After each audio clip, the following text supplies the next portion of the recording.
आज की इस प्रातःकाल की बेला में आप सबका स्वागत है।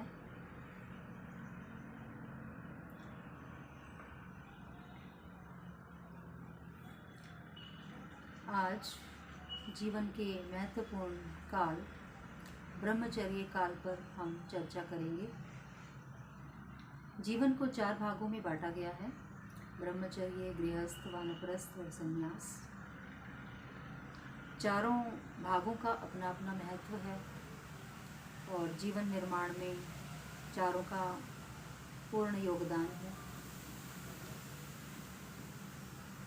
अथर्ववेद का मंत्र कहता है, ब्रह्मचर्येण तपसा देवा मृत्युम अपाघ्नत इंद्रोह ब्रह्मचर्येण देवेभ्यो स्व अराभत।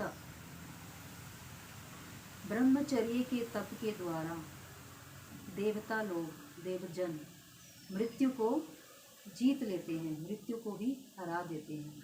हे इंद्र, हे सर्व ऐश्वर्य युक्त परमात्मा, ब्रह्मचार्य से देवों को जो पद प्राप्त होता है वह अतुलनीय है, अविस्मरणीय है, अकल्पनीय है। ऐसा अथर्ववेद के मंत्र में बताया गया है। आज का आधुनिक मानव ब्रह्मचर्य का मजाक उड़ाता है। युवाओं को यदि ब्रह्मचर्य की बात बताई जाए तो वो इसका क्या करते हैं, हंसी में उड़ाते हैं। वेद चूँकि सब सत्य विद्याओं की पुस्तक है, वेद का मंत्र ऐसा बता रहा है कि ब्रह्मचर्य के द्वारा देवजन मृत्यु को भी जीत लेते हैं, तो अवश्य ही कुछ तो इसका लाभ होगा। और जीवन का सबसे महत्वपूर्ण आश्रम है ब्रह्मचर्य आश्रम। इस ब्रह्मचर्य आश्रम में क्या होता है,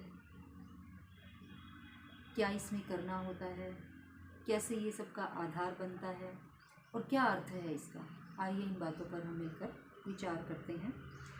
वैदिक शब्दकोश में ब्रह्मचर्य का अर्थ बहुत ही व्यापक रूप से लिया गया है। ब्रह्मचर्य जीवन जीने की कला है, ब्रह्मचर्य कुछ इंद्रियों पर नियंत्रण करना है, ब्रह्मचर्य आहार विहार है, ब्रह्मचर्य ब्रह्म में विचरण करना है। इस प्रकार तरह तरह से ब्रह्मचर्य को परिभाषित किया जाता है। तो मुख्य रूप से हम ब्रह्मचर्य को 3 अर्थों में विभाजित करते हैं। पहला अर्थ है सात्विक आहार, व्यायाम और आदर्श दिनचर्या का पालन करके शरीर में शक्ति का संचय करना और शारीरिक क्षमता को बढ़ाना। सात्विक आहार से और व्यायाम से और धातुओं की रक्षा करके हम अपने शरीर के बल को बढ़ाते हैं। दूसरा है ऋषिकृत वेद आदि ग्रंथों का अध्ययन करना, स्वाध्याय करना, उन पर श्रवण मनन निधि ध्यासन करना, महापुरुषों का सत्संग करना, विद्वान जनों से, आचार्यों से विषयों पर चर्चा करना, प्रश्नोत्तर करना और अपनी बौद्धिक क्षमताओं को बढ़ाना। ग्रंथों का अध्ययन करने से, स्वाध्याय करने से हमारे मन की जो ग्रंथियां हैं वो खुलती हैं। फिर जो शंकाएं, जो प्रश्न उत्पन्न होते हैं उनको हम आचार्यों के पास जाकर, विद्वान जनों के पास जाकर समाधान कर सकते हैं और जीवन में और आगे बढ़ सकते हैं। कोई भी विषय जो है उसको आप बिना मनन के, बिना निधि ध्यासन के यदि सिर्फ सुन लेते हैं तो आप उस विषय में प्रगति नहीं कर सकते। निधि ध्यासन का क्या अर्थ है? निधि ध्यासन का अर्थ होता है किसी भी विषय का निश्चयात्मक ज्ञान प्राप्त कर लेना, यानी कि ज्ञान की पराकाष्ठा एक निश्चित बुद्धि तक के स्तर तक उसको ले जाना, जिसके बाद उसमें कोई भी शंका या संशंका ना रहे। तो एक तो व्यक्ति स्वयं अपनी स्वयं की बुद्धि के द्वारा श्रवण मनन करता है। दूसरा, अपनी यदि अल्प बुद्धि है, जैसे कि विद्यार्थी काल में ब्रह्मचारी ब्रह्मचारिणियों की होती है, तो वो पहले स्वयं से मनन करें और फिर उन शंकाओं का अपने आचार्यों के पास जाकर, विद्वानों के पास जाकर उनका समाधान करें और उसके पश्चात फिर से उस पर निधि ध्यासन करें और अपने ज्ञान को एक निश्चयात्मक स्तर तक लेकर जाएं। और फिर उसके बाद अन्य विषय जैसे कि उदाहरण के लिए यदि कोई व्यक्ति सांख्य दर्शन का अध्ययन उसने प्रारंभ किया, सांख्य दर्शन में आया सृष्टि की उत्पत्ति कैसे हुई, तन्मात्राएं, पंचभूत, अहंकार, महत, तो एक एक विषय पर वो मनन करे, श्रवण करे, मनन करे, चिंतन करे, और जब तक उसको पूर्ण रूप से समझ ना सके तब तक अगले विषय पर ना जाए। योग दर्शन जैसे कि कहता है योगश्चित्त वृत्ति निरोधम। अरे योग का अर्थ क्या है? चित्त की वृत्तियों का निरोध करना। ठीक है, योग हमको, योग की परिभाषा है ये कि चित्त की वृत्तियों का निरोध करना। अब हमारे पास ढेरों प्रश्न पैदा हो गए हैं इस एक सूत्र से हमारे मन में।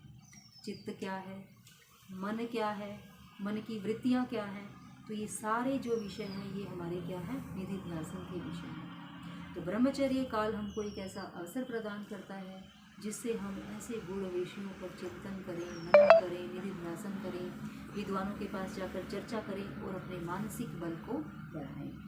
तीसरा है ब्रह्मचर्य का अर्थ सर्वव्यापक, सर्वज्ञ, निराकार परमात्मा की उपासना करें और अपने आत्मिक बल को बढ़ाएं। अब आत्मिक बल का क्या अर्थ है और उपासना से आत्मिक बल कैसे बढ़ता है? जब हम मन को सारे बाहरी विषयों से हटाकर एक विषय पर लेकर आते हैं, अपने बुद्धि को का केंद्रीयकरण करते हैं, उसको एक विषय में लगाते हैं, तो जो मन है उसकी शक्ति जो है वो बढ़ती है। मन की शक्ति बढ़ती है अर्थात मन की सोचने समझने की शक्ति, विश्लेषण करने की शक्ति और दुरूह विषयों को, कठिन से कठिन विषयों को आसानी से समझ लेने की शक्ति बढ़ती है ध्यान के द्वारा, ईश्वर की उपासना के द्वारा। तो ब्रह्मचर्य के 3 अर्थ शारीरिक उन्नति करना, मानसिक उन्नति करना और आत्मिक उन्नति करना। तो ये ब्रह्मचर्य जो जीवन है ये हमको ऐसा अवसर प्रदान करता है कि हम अपनी तीनों प्रकार की उन्नति इसमें कर सकें। परंतु इसका अर्थ ये नहीं है कि हम शारीरिक, मानसिक और आत्मिक उन्नति केवल ब्रह्मचर्य काल में ही करें, अन्य कालों में ना करें।